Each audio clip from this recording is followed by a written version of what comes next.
역 근처 버거 전문점을 지나다가 질겁한다. 앞집 시내기가 창가 자리에 앉아 버거를 먹고 있다. 입가에 마요네즈를 잔뜩 묻힌 채 콜라를 마시는 그 애를 몰래 훔쳐본다. 그 애는 양상추와 토마토를 모조리 빼둔 채 패티만 여러 장 든 버거를 개걸스럽게 씹고 있다. 할멈이 저런 걸 먹는다고? 기가 차다 못해 부하가 치밀어 오른다.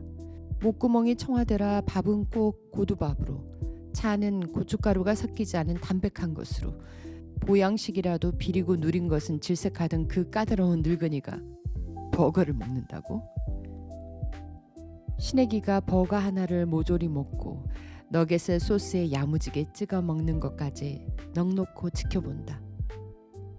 손 없는 날도 아닌데 어쩌려고 저럴까? 할멈을 몸주로 모실 때 나는 육고기는 일절 입에도 대지 못했다. 그뿐인가 살이 낀다는 이유로 애욕도 자제하고 술, 담배도 금하고 어머니 염하는 것조차 보지 못했는데 내가 우라를 끓이는 동안 신애기는 자리를 정리하고 일어선다. 혹 마주칠까 서둘러 몸을 숨긴다. 그 애는 무선 이어폰을 귀에 꽂은 채 점집 골목으로 들어가 버린다. 그 애가 걸음을 뗄 때마다 에코백에 달린 무령에서 잘랑잘랑 방울소리가 난다. 신당에 차례차례 옥수를 올린다. 옥황상제, 칠성, 그리고 장수할멈. 장수할멈 앞에는 일부러 목단 한 단을 더 놓아둔다. 새벽 꼭 시장에 가 골라온 것이라 봉우리가 굵고 탐스럽다. 무얼 바쳐도 감격이나 감사 한번 하지 않던 할멈도 목단을 올리면 늘 흡족해하곤 했다. 곱구나. 참으로 고와. 역시 혼모노는 다르네. 몸주마다 차등을 두고 싶진 않지만 요 며칠간은 할멈에게만 온 정성을 쏟았다. 내가 모시는 신 중 가장 강하고 신통했던 게 할멈이었기에 그 앞에 약과라도 하나 더 놓고 초도 고급으로 쓰고 먼지 쌓이지 않게 때마다 신당을 쓸고 닦았다. 지화가 아닌 상화를 재단에 올리는 것도 다 할멈 비위를 맞추고자 함인데 신령님 참 곱지요? 친근히 물어도 할멈은 회답하지 않는다. 신애기가 앞집으로 들어온 것이 벌써 보름 전 일이다. 보라색 트레이닝복을 입고 부모와 짐을 나르는 그 애를 보며 순 생자가 들어왔다고 조소했다. 그 애는 애때였다. 20이나 되었으려나. 나도 저 나이 때 내름굿을 받았는데 용달차 뒤에 실린 세간을 등에 이고 지며 부지런히 나르는 부모 곁에서 그 애는 겨우 거두는 수준으로 가벼운 박스 몇 개만 넘겼다. 창가에 서서 저것은 또 얼마나 버티려나 어림해 보았다. 이 골목은 다른 골목에 비해 음기가 강하고 터가 세 1년도 못 채우고 떠나는 무당들이 숱했다. 저 애가 들어오기 전 앞집에 신당을 차렸던 박수는 딱 9달을 버티고 내뺐다. 이번에는 넉넉 잡아 2달이나 버틸런지. 그 뒤엔 짐을 챙겨 나갈 게 분명하다고 예감하며 블라인드를 내렸다. 그날 저녁에 신애기 부모가 팥떡을 들고 찾아왔다. 신애기도 함께였다. 우리 아이를 잘 부탁드린다. 신받은 지 얼마 안 돼요. 아무것도 모른다. 도사님이 많이 가르쳐 주시라 간곡히 청하는 부모 뒤에서 그 애는 핸드폰만 만지고 있었다. 떡만 덥석 받고 보내기 못해 안으로 들인 뒤 무량사 주지 스님에게 받은 보이차를 내왔다. 신애기의 아버지는 중국으로 출장 갈 때마다 보이차를 마셔서 잘한다며 진짜 보이차를 판별하는 법을 줄줄이 늘어놓았고 어머니는 이 사람이 또 이러네 하며 조용히 면박을 주었다. 이게 보기에는 비슷해도 우렸을 때 차이가 나거든요.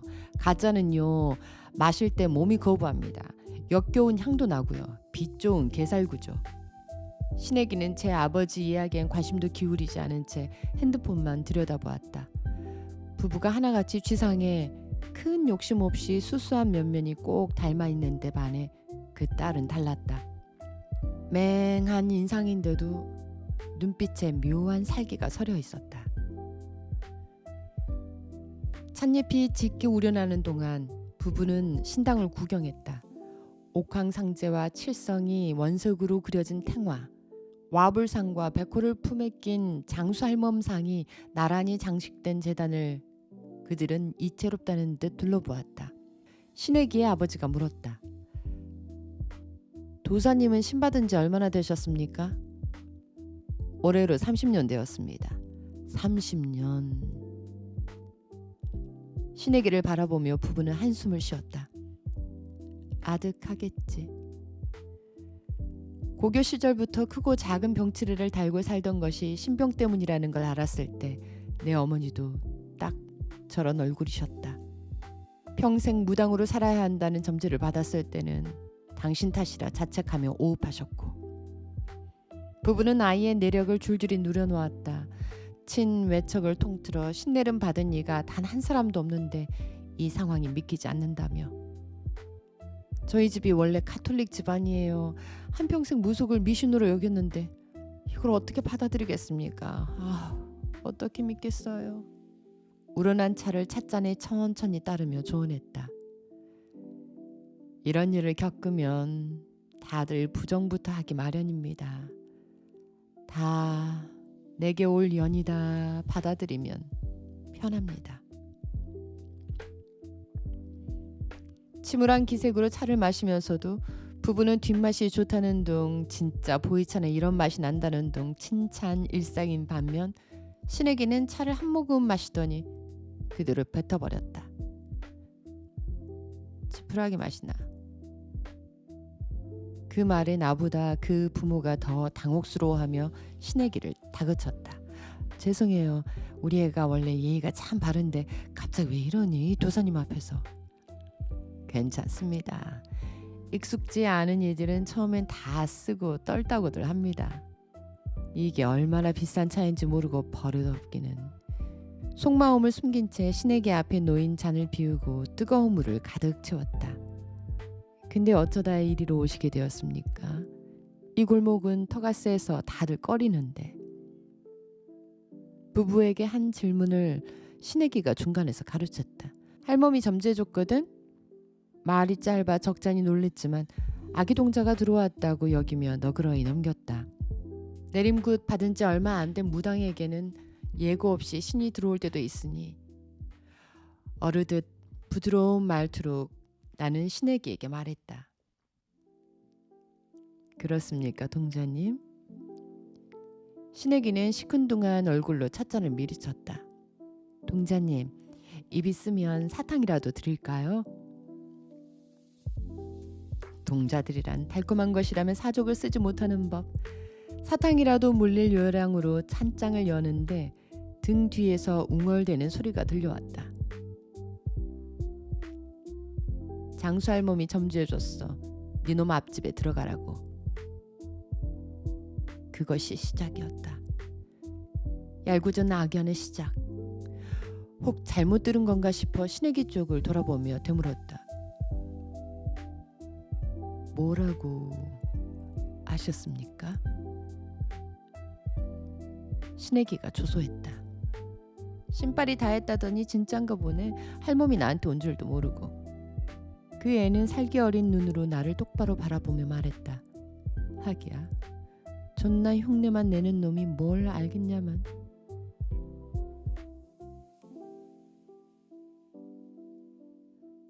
쌀알을 한 움큼 집어 재상 위에 흩뿌린다. 짝이 나온다. 2번을 해도 3번을 해도 죄다 짝이다. 짝은 불길한 수인데 요즘은 이렇게 흉계만 거듭된다. 재앙수, 이별수. 지난 30년간 이런 적이 몇 번이나 있었던가. 점사는 집어치우고 창가로 다가간다. 신혜기의 신당 앞에 오전부터 손님이 몇이나 오간다. 호황이다. 이제 겨우 보름 되었는데 어디서 소문을 듣고 왔는지 사람들이 저 집 앞에 때로 줄지어 있을 때도 있다. 무당집이라면 의뢰에 걸어두어야 하는 오방기는커녕 간판조차 없는데 다들 어떻게 알고 모여드는 걸까? 초심자의 행운이려니 무심히 넘기려 해도 도무지 태연해지지가 않는다. 문 앞에서 대기하다 번호가 불리면 하나둘 앞집으로 들어가는 이들을 훔쳐보는 와중에 전화가 온다. 부재중으로 돌릴까 하다 통화 버튼을 누른다. 보염보살의 괄괄한 목소리가 전화기 너머에 전해온다. 자기 어디야? 어디긴 신당이지. 신당? 오늘 북한산에 기도드리러 가는 날 아니야? 달력을 넘겨본다. 오늘 날짜에 붉은 원이 표시되어 있다. 매년 입하면 잊지 않고 몸주신께 기도드리러 산에 올랐는데 그새 까맣게 잊었다. 정신을 어디 놓고 다니냐고 퉁을 놓던 보현이 슬며시 용돈을 꺼낸다. 내가 말한 건 생각해봤고? 오늘의 운세? 나 못해. 왜 또 변덕이야? 보현의 목소리가 높아지고 내 미간도 따라 찌푸려진다. 얼마 전 보현이 잡아준 일거리는 영 탐탁지 않다. 오늘의 운세라니. 선무당이라 하는 소위를 나한테 맡으라고? 낙천적으로 살아가라. 상대의 입장에서 생각해라. 받은 것이 있으면 줘야 한다. 그런 영양가 없는 소리를 점괘라 뭉뚱그려 신문에 실으라고? 내 이름을 걸고? 이 말도 안 되는... 못하겠다고 재차 말하자 보현은 어조를 누그러뜨리며 나긋하게 말을 잇는다. 자기야, 이게 아무한테나 주는 기회가 아니다. 내 앞으로 줄선 무당 다 채치고 자기한테 먼저 연락한 거야. 나를 위하는 것처럼 말하고 있지만 그 기저에 보현의 은근한 열등감이 깔려있다는 것을 안다. 평생 질투해온 나를 서서히 바닥으로 끌어내리는 저놈의 비열함. 장수 할멈도 보현을 가리켜 이렇게 말했다. 독 없는 뱀이야 저놈은. 위험하진 않지만 가까이 되어서 좋을 것도 없지. 다른 손으로 전화를 바꿔들고 적당한 변명거리를 찾는다. 그냥 몸이 안 좋네. 요즘에 만사가 성가셔. 몸도 찌뿌득하니 예전 같지 않고. 병원을 가봤어? 안 그래도 가봤는데 웃겨서 말도 안 나와. 왜? 나한테 번아웃 증후군이란다. 그 말에 보현이 경박스럽게 웃는다. 무당이 번아웃이라는 말을 처음 듣는다며 웃음을 그치지 않는다. 정말 번아웃이 아닐까? 산에 갈 짐을 챙겨놓고도 나갈 채비를 않고 신당에 들어 누워있다. 30년을 한결같이 해온 일인데 오늘따라 몸이 무겁다. 기도드리러 산에 가면 못해도 엿새는 있어야 하는데 반나절 꼬박 제상 차려 매 시마다 알람 맞춰두고 기도드려 잠도 찬바닥에서 자. 산에 가지 않을 구실을 하나하나 짚어가며 시간만 까먹는다. 정말 싫다. 마음이 동하지가 않아. 더구나 이제 누구를 위해 기도를 드리냔 말이다. 신이 죄다 떠났는데. 수상한 기미라도 있었다면, 어떤 조짐이라도 보였다면 납득이라도 할 텐데 그들은 그저 떠났다. 언질도 없이 호련히. 신령들이 떠난 것을 깨달은 건 지금으로부터 약 2달 전이었다. 일이 끊임없이 들어오던 와중에 규모가 제법 큰 제숙구까지 맡게 되어 몸을 축나도 내심 쾌재를 부르던 시기였다. 그날 구판을 벌인 이는 근처 대단지 아파트의 입주민 대표였다. 그 일주일 전 대입을 앞둔 자녀의 합부를 점치러 왔던 대표에게 할멈은 합격 여부를 말해주는 대신 요상한 점괘를 내놓았다. 땅속에 금맥이 줄줄 흐르는데 회방 넘는 잡기 때문에 번번이 망조네. 곰곰이 속뜻을 풀어보니 20년 내리 재건축 심의를 통과하지 못한 아파트에 관한 점괘였고 해서 대대적으로 굿까지 벌이게 된 것이다. 굿판은 1단지 주차장에서 벌어졌다. 각출의 굿값을 치른 주민들과 다른 단지에서 구경 온 이들로 주차장엔 차보다 사람이 더 많았다. 여기 주민들 웬만해선 장도 못 서게 해요. 시끄럽다고. 근데 굿한다고 하니까 이렇게 때로 몰려온 것 봐. 우리 아파트 재건축 승인 나면 도사님 운도 같이 들걸? 대표의 말처럼 주민들은 기대와 의심에 섞인 눈으로 굿이 진행되는 과정을 낱낱이 지켜보았다. 개중엔 유튜브에 올리겠다며 카메라를 들고 설치는 애들도 있었다. 구색에 맞춰 화려하게 차린 굿상이며 징을 치고 태평소를 부는 악사들을 그 애들은 빠짐없이 카메라에 담았다. 작두굿을 시작하기 전 격렬히 신칼을 휘두르며 신을 부르는 내게 렌즈를 들이대기도 했다. 야, 저 칼 모형이다. 그러게 꼭 진짜 같다. 이런 거 다 짜고 치는 거야. 그럴 때 찍지 말라며 윽박지르는 것은 가짜들이나 하는 짓이었다. 나는 기세등등하게 렌즈를 노려본 뒤 잘 버려진 칼날로 왼뺨을 쓱 그었다. 내가 진짜 무당이라는 것을 명백히 증명해 보이려, 내게 신이 들어왔다는 것을 알리려. 보통 칼춤을 추면 탄성과 박수 혹은 비명이 터져 나오는 법인데 그날은 분위기가 묘한 것이 정막만 감돌았다. 태평소도 징도 북도 한순간 무악을 멈추었다. 의아한 마음에 주위를 둘러보니 맨 앞줄에 서서 기도를 드리던 입주민 대표의 얼굴이 하얗게 질려 있었다. 카메라를 든 애들 중 하나가 침묵을 깨고 입을 열었다. 아저씨, 피 나는데요? 뺨이 축축했다. 무복 위로 피가 뚝뚝 떨어지고 있었다. 한 번도 해본 적이 없는 실수였다. 당황하기도 잠시. 아무렇지 않은 척 나는 신장대를 들고 할멈을 찾았다. 요란한 인파에 긴장을 해 접신이 이루어지지 않은 모양이라며 휘파람도 불어보고 신장대도 흔들어 보았다. 어찌된 영문인지 말문이 트이지 않았다. 할멈은 물론 다른 신령들도 짠 듯이 공수를 내려주지 않았다. 진땀이 나고 다리에 힘이 풀렸다. 신령님 오셨습니까? 다시 불러봐도 마찬가지였다. 어떤 신탁도 들리지 않았다. 상황을 수습해야 한다는 생각조차 못한 채 흐르는 피를 소매로 대충 닦으며 허겁지겁 그곳에서 벗어났다. 그 후로 한 번도 접신이 이루어진 적이 없다. 누구는 신굿을 받으면 나아질 것이라 했고, 누구는 닭 모가지를 잘라 그 피를 시원하게 들이켜면 신이 돌아올 거라고 했다. 모조리 허탕이었다. 그날의 망신이 유튜브에 박제되고부터 줄줄이 들어오던 일감도 뚝 끊겼다. 그러니 의심스러워지는 것이다. 정말 신의 기에게 할멈이 옮겨간 것은 아닌지, 신이며 운이며 죄 저것에게 빼앗긴 것은 아닌지, 길 건너편에 서서 손님과 맞담배를 피우는 저 엉큼한 것에게 말이다.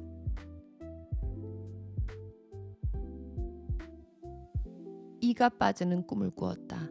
멀쩡하던 이가 하나둘 빠지다 우수수 떨어지는 꿈. 깨어서도 잇몸이 얼얼한 것이 밤새 이를 악물고 잔 모양이다. 뜨거운 물로 몸을 씻어내고 쑥을 태워 그 잔향을 신당 곳곳에 뿌린다. 부정한 기운을 내쫓는다. 신당의 숙향이 진동할 즈음 황보 의원에게서 메시지가 온다. 가로수길이 프라이빗한 바를 찾아두었으니 이번에는 거기서 보자고 한다. 신당이 아닌 다른 곳에서는 손님과 접선하지 않는 것으로 원칙을 삼고 있으나 황보만은 예외다. 점을 보러 신당으로 들어오던 길에 찍힌 사진이 신문 이면에 실린 뒤로 그는 이래저래 부담스러운지 장소를 바꿔가며 점을 보고 싶어 했다. 지방선거가 코앞으로 다가왔으니 더 예민한 게 분명하다. 신령님은 못 모셔도 손님은 모셔야지. 무복을 벗고 평상복으로 갈아입는다. 처음에는 황보가 아닌 그의 아내가 내 단골이었다. 아내의 강요에 못 이긴 황보가 억지로 점을 보러 왔던 것이 약 10년 전의 일이었다. 못 믿어온 얼굴로 어디 한번 떠들어 봐라. 입을 꼭 다물고 있던 황보가 지금도 생생하다. 쉰이 넘었는데도 공천의 벽을 넘지 못해 정치권 주변만 몇 년째 맴돈 것. 이번에도 공천을 받지 못하면 정계를 떠야 하나 갈등하던 것. 그 일로 어젯밤 아내와 한바탕 다툰 것까지 샅샅이 짚어내자 그는 눈을 동그랗게 뜬 채 어떻게 아셨냐며 자세를 고쳤다.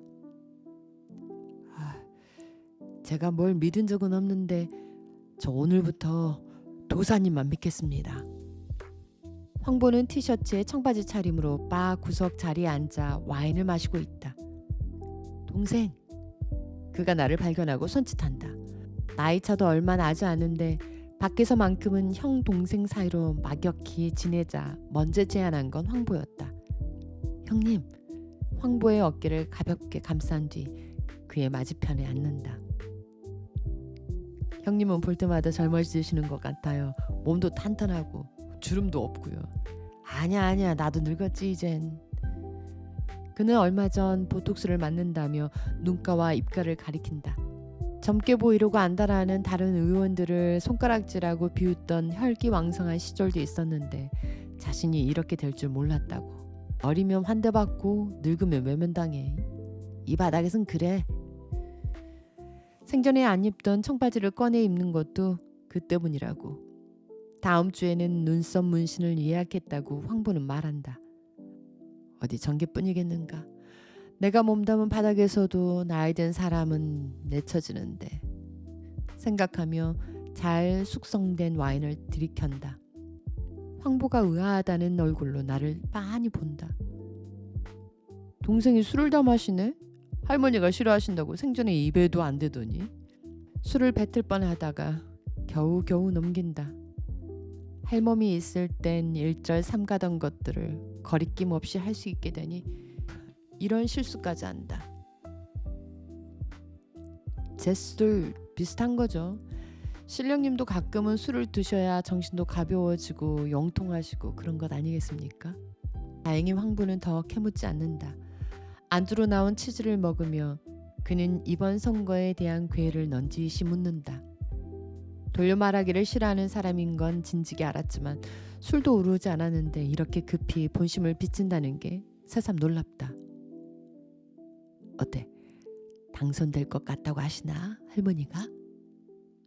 황보가 묻는다. 양손에 땀이 맺힌다. 무슨 말을 할지 고민하다 일단 얼마 전 읽은 기사로 화제를 돌려본다. 형님, 요즘 교회 다니신다면서요? 허를 찔린 듯 그의 얼굴이 굳어진다. 그게 말이야. 그는 급히 변명부터 한다. 그의 말을 슬며시 끊는다. 자주 드나들지 마세요. 이제껏 신령님 모시며 쌓아온 좋은 기운 다 빼앗깁니다. 내 말에 황보는 먹던 치즈를 도로 내려놓는다. 그게 다 표밭 따지기야. 와이프 절 보내고 나는 교회 가고. 그래도 내가 믿는 건 동생뿐인 거 알지? 알다마다요. 그래도 교회는 안 됩니다.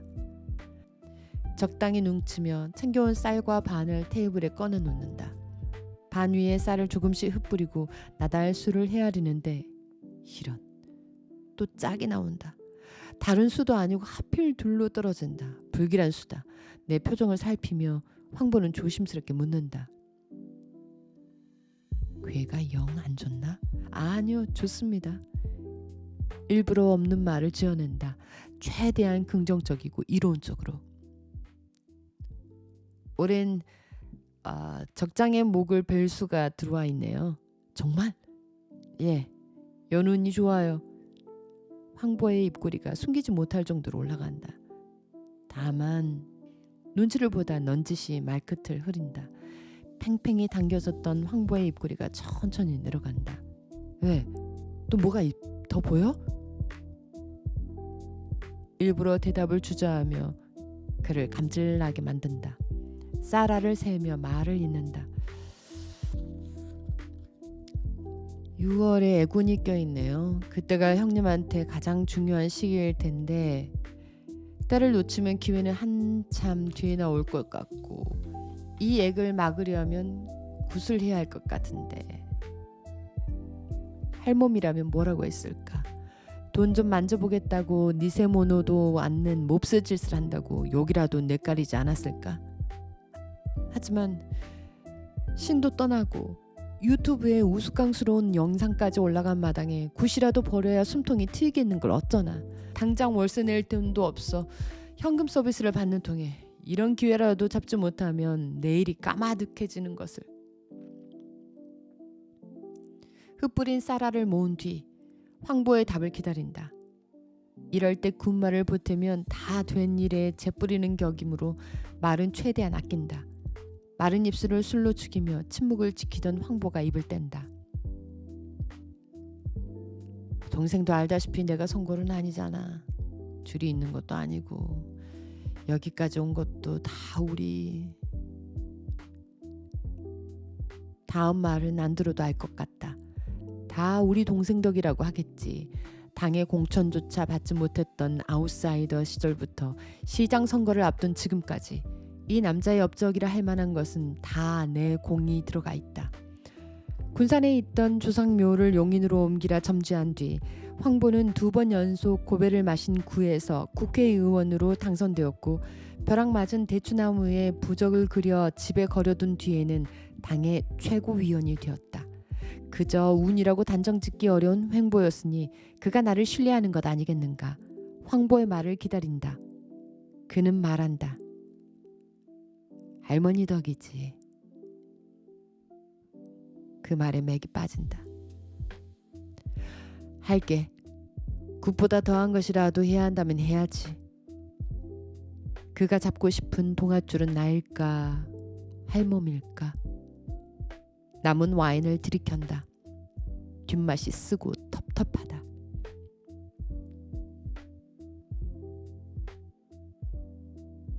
편의점 가판대 앞에서 바나나 우유와 바나나 맛 우유는 뭐가 다른지 한참 고민하고 있는데 옆에서 누가 하나 남은 바나나 우유를 쏙 채간다.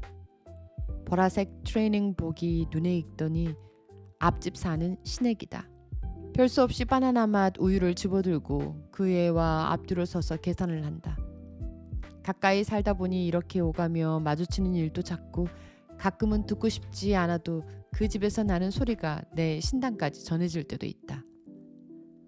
며칠 전에는 유리 깨지는 소리며 그 애 아버지의 고함 소리가 내 신당까지 들어왔다. 돈, 돈, 돈. 그 말들이 드문드문 들렸고 시간이 지날수록 점점 격해졌다. 안 봐도 뻔했다. 큰돈 한번 만져보니 욕심이 나는 거겠지. 이 바닥에는 경제적으로 예속되어 있는 아이를 극악하게 굴리고 갈취하는 부모들이 덜어 있었다. 내 어머니도 그랬다. 시장서 두부값 깎는 것도 죄수로 하던 그 여린분이 돈 맛을 보자 어찌나 그 악스러워지던지. 종국에는 어머니의 성화에 못 이겨 이틀간 잠도 못 자고 허벅지 꼬집어가며 손님을 받은 적도 있었다. 참다 못해 밤에는 신령님들과 영통할 수 없다고 거짓말도 해보았지만 어머니는 얼굴색 하나 변하지 않고 내 손에 신장대를 쥐어주셨다. 예, 신령들은 시간 정해서 온다니? 신혜긴의 집에서는 계속 고함 소리가 들려왔다. 돈, 돈, 돈. 남의 가정사에 함부로 끼어들긴 싫었으나 공연히 걱정이 되긴 했다. 그래도 아직 어린 애인데 저렇게까지. 계산을 마친 신혜기가 내 쪽을 흘끗 돌아본다.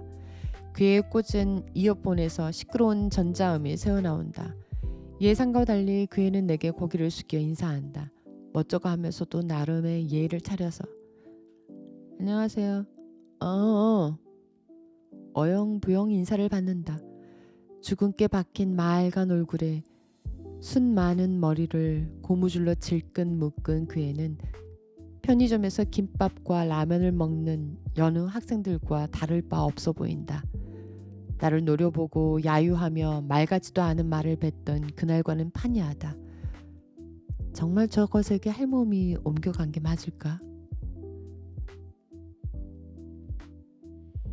바나나 맛이 나지만 바나나는 아닌 우유를 마시며 나는 장수 할멈을 떠올린다. 모자처럼 붙어 지낸 지 장장 30년. 돌이켜보면 그렇게 오랜 세월 붙어 있었는데도 할멈과 나는 각별하다기보다는 실리적인, 참으로 별난 관계였다. 괴벽한 노인네였지. 입맛뿐 아니라 취향이며 습관도 유별났고 변덕이 손바닥 뒤집는 때 곤욕스러웠던 적도 한두 번이 아니었다. 가지고 싶은 건 꼭 손에 쥐어야만 하고 듣고 싶은 말은 들어야 직성이 풀리고 어쩌다 수틀리면 일본어로 욕을 했는데 어찌나 험악한지 오금이 저릴 정도였다. 그래도 기가 막히게 영험하긴 했다. 세 번에 한 번꼴로 헛다리를 짚는 다른 신령들과는 달리 할멈의 예측은 늘 정확히 맞아떨어졌다. 가끔은 내 속내까지 훤히 꿰뚫어 섬뜩할 때도 있었다. 기분이 좋을 때 할멈은 내게 입버릇처럼 말하곤 했다. 문수야, 너 무용문화재 되고 싶지? 내가 그거 시켜줄까? 무용문화재는 모든 무당의 꿈이었다. 숭고하고 높은 자리, 비밀스러운 욕망. 흘려듣는 척했지만 할멈이 그렇게 은밀히 속삭일 때면 떨림을 주체할 수 없었다. 속물처럼 보일까 누구에게도 밝히지 못한 나의 속내를 할멈은 죄다 알아차렸다. 내 지저분한 비밀까지도. 문화재 심의에서 번번이 떨어지던 차였다. 네 번째 심의를 치르기 전 문화재 위원회에 슬쩍 뒷돈을 찔러준 것. 지금이 쌍팔년도인 줄 아냐며 그 자리에서 모욕을 들은 것까지 할멈은 쏙쏙 들춰냈다. 나이 들어 야심까지 크면 사람들도 그걸 알아보고 달아나. 좋은 운도 다 황이 되는 법이다. 늙어갈수록 본심은 숨겨야 약이 된다. 그래야 추하지 않다. 조언하며 할머니는 나지막이 덧붙였다. 내가 문화재 시켜줄게. 너는 내 말만 잘 따르면 된다. 그러면 분명 논한다. 그깟 문화재 해서 무얼 하나 싶다가도 할멈이 살살 구슬리면 금세 마음이 돌아섰다. 다른 신령들은 몰라도 할멈의 마음이라면 신용이 갔다. 열이면 열, 무슨 일이건 해결하고 성사시켜주던 신통한 신이었으니. 장수 할멈 상에 앉은 먼지를 털어낸다. 옥수를 갈고 시들어버린 목단도 새 것으로 채운다. 지화를 쓰면 수고로움이 덜하겠지만 어쩌겠나.